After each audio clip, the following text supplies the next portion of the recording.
Akşamda gəlibdir mən də qəlbə, nələr ürəyimdən keçdi darıq bala.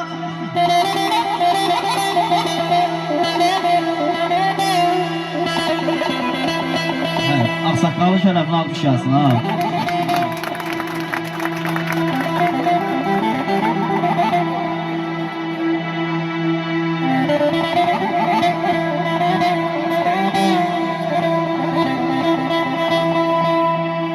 Akşamda gəlibdir mən də qəlbə, nələr ürəyimdən keçdi darıq.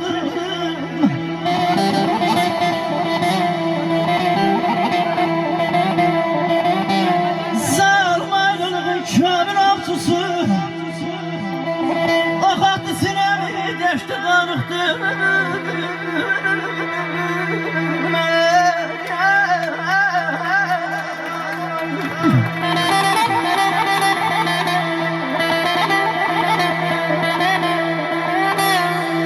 Ne kövrək saat, ne kövrək an,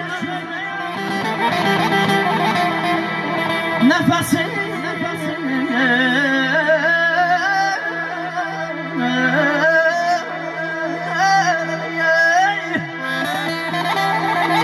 nəfəsim təngidir, ürəyim yandı. Deyirəm kəpəzdən bir çəngə bulut boylandı. Xəyal uzaqlara uçdu qalmışdır. Bay bala, bay bala, ağlarım ayda bir.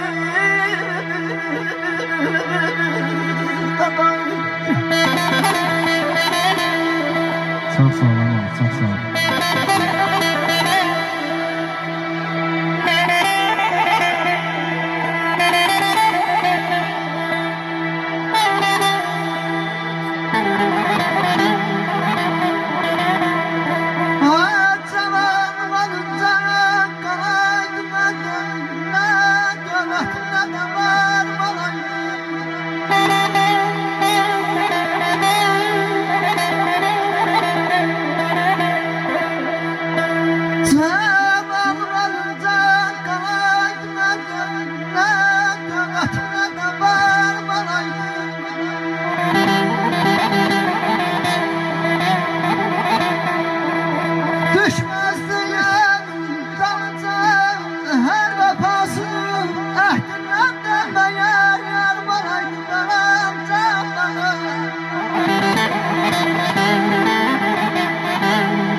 Yadıma düşüptür, gedə bilmirəm, gedə bilmirəm.